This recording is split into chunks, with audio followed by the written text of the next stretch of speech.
Hey everybody, today I'd like to talk about anxiety and stress. And this is something that we all struggle with. This is something that I see in my practice all the time.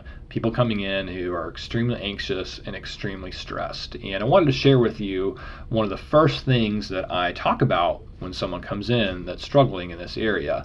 And that is the importance of getting a good night's sleep. And that may sound basic and obvious, but you'd be surprised how many of us aren't prioritizing this in our life.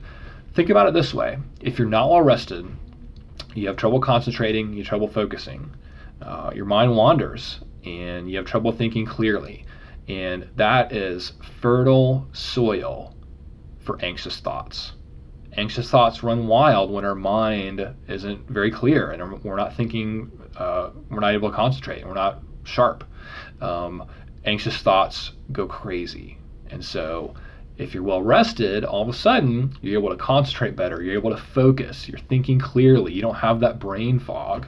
That's really important for managing anxiety and stress. It's hard to fight off, hard to battle our anxious thoughts and our anxiety if our mind isn't fully engaged. And a good night's sleep can help with that. Two objections I usually get when we talk about this.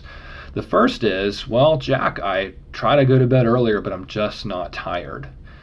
And that is probably true because when we stay up late, we train our body to stay up late. So if you're used to staying up till 2 in the morning and all of a sudden you try to go to bed at 10:30, it's going to be a struggle. It's going to be a struggle. So you're going to have to retrain your body to go to bed at an earlier time. Have a nightly routine. Go to bed and wake up at the same time every day. This helps your body. This is good for you. This helps develop good sleep and wake habits, which is really important. That'll help you. This is going to take some time. This is not something that will happen in 2 or 3 days. This is going to take weeks, probably. But you'll have to do some experimenting, but trying to get to bed at an earlier time, even when you're not tired, it's going to take some work, but trust me, it's well worth it.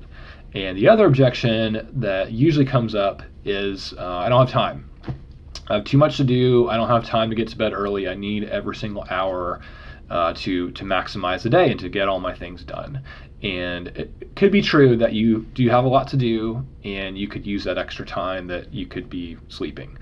But I want to remind you and remind me, when we're tired, we are not working very efficiently with whatever you're doing. You're making mistakes and it's probably going to take longer. So don't think of sleep as time taken away from your to-do list. Think of it as an investment that's going to make you more productive. It's going to make you more efficient with the time that you do have. Again, some of these things, we probably know, we probably intuit, but it's good to remind ourselves of.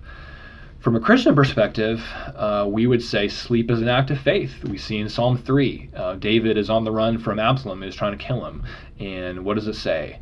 David lies down and he sleeps and he wakes up because the Lord sustains him. So sleep is an act of faith. While we're sleeping, we may not be working, God is working on our behalf, and we need to remember that. So just a quick video today on the importance of sleep. I hope that's helpful. Out for now, and we'll see y'all next time.